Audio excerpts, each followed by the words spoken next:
அல்லாஹ் எதை பார்க்குறான்? உள்ளத்தை பார்க்குறான்.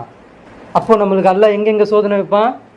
சில வகை அச்சம், சில வகை பயம், சில வகை பொருளாதார சுருட்டுதல்.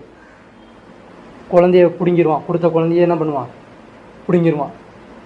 போன மாதம் ரமதானில் தான் ஒரு அப்பாவுக்கு 4 ஆம்பளை பிள்ளைங்க, முஸ்லீம். ஈது பெருநாளுக்கு முன்னாடி நோம்பில் என்ன பண்ணியிருக்கிறாங்க, கேரளாவில் போயிருக்கிறாங்க, தண்ணியில் குளிக்க போயிருக்கிறாங்க. 4வது பையன் என்ன பண்ணியிருக்கா, தண்ணியில் கிணத்துல குதிச்சிருக்கிறான். குதித்தவன் வெளியே வரல. அதை காப்பாற்ற போகிறேன்னு 3வது குதிச்சிருக்கான். 3வது குதித்தவன் வெளியே வரல. அவனை காப்பாற்ற 2வது குதிச்சிருக்கான், அவனும் வெளியே வரல. இது 3 பேரும் வரலையே சொல்லிட்டு ஃபஸ்ட்டு ஒருத்தன் குதிச்சிருக்கான், 4ம் ஜனாசா. எப்படி இருக்கும் உங்கள் அப்பாவுக்கு? 4 ஆம்பளை பிள்ளைய கையில் வாங்கும்போது எவ்வளோ சந்தோஷப்பட்டிருப்பார். அதே 4 பிள்ளைங்க நேராக ஒரே நாளில் ஜனாசாவை கடந்த எப்படி இருக்கும்?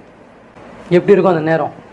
எப்படி இருக்கும்? ஒரு புள்ள மிஞ்சி போய் நின்றால் கூட ஏதோ ஒன்று ஆறுதல், ஏதோ ஒன்று இருக்கும்.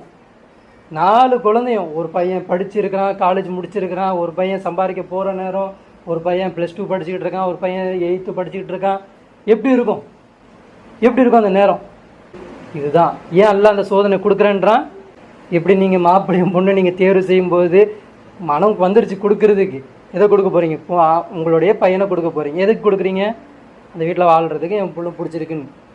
அதுக்காண்டி நீங்கள் என்ன பண்ணுவீங்க? சில டெஸ்ட் வைப்பீங்க. அதே மாதிரி தான் உங்கள் நோம்போ, உங்கள் தர்மமோ, உங்களுடைய ஈமான் ஏதோ ஒன்று அல்லாஹ்வுக்கு பிடிச்சி போயிடும். அப்போ இவங்களுக்கு என்ன பண்ணு? சோதனை கொடு. யாருக்கு பொறுத்திருந்து சோதனை? என்னது? அல்லாஹ்கிட்ட சுன்னத். அல்லாஹ்வுது சுன்னத்து. என்ன பண்ணுவான்? கொடுப்பான். நல்லா சம்பாதிச்சுட்டுப்பான், திடீர்னு வேலை போயிடும். வீட்டில் வருமானமே இருக்காது, அப்படியே உட்காது. என்ன பண்ணலாம்? பார்க்கலாம் 2-3 பேரையும் பார்க்கலாம், என்ன தான் பண்ணலாம் அப்படின்னு. என்ன தான் பண்ணலாம் பார்க்கலாம். சோதனை. புரியுதா? சோதனை. என்ன தான் பண்ணுறான்? யார் யாருக்குள்ளே சண்டை வருது, எப்படி சண்டை வருது, எதுக்கு அடிச்சுக்கிறீங்க, எதுக்கு இது பண்ணுறீங்க, இல்லை பொறுமையாக இருக்கிறீங்களா, இல்லை யார்கிட்ட உதவி கேட்குறீங்க, இல்லை இந்த காரணம் காமிச்சு போகாமல் இருக்கிறீங்களா, இல்லை என்ன தான் பண்ணுறீங்க பார்க்கலாம். அந்த டைமில் எப்படி இருக்குன்னா, சொந்த மற்ற எல்லா குடும்பமும் நல்ல வசதியோடு இருக்கும். கண்ணு ஃபுல்லாக உறுத்தும். அடுத்தவனை பார்க்கும்போது ஆஹா இவன் நல்லா இருக்கிறான், இவனுக்கு ஓடுதே, அவனுக்கு ஓடுதே, அவன் ஒழுங்காக இருக்கானே, அவன் எப்படி இருக்கானே. இங்கே என்ன டெஸ்ட்டு? மறந்துடுச்சு. என்ன டெஸ்ட்டு? இதை பார்க்கக்கூடாது, இதை செய்யக்கூடாது. எது கொடுத்துருக்கானோ ஹைர் அல்ஹம்துலில்லாஹ், இன்னா லில்லாஹி வ இன்னா இலைஹி ராஜிஊன் சொல்லிட்டு அடுத்த வேலைக்கு போயிடணும். என்ன வேலை தீனு புரிஞ்சதில்ல, அதை மேலே போயிடணும். ஆனால் நம்ம என்ன பண்ணுறதில்ல, போகிறது கிடையாது. முட்டுக்கட்டு போட்டு நிற்கிறோம்.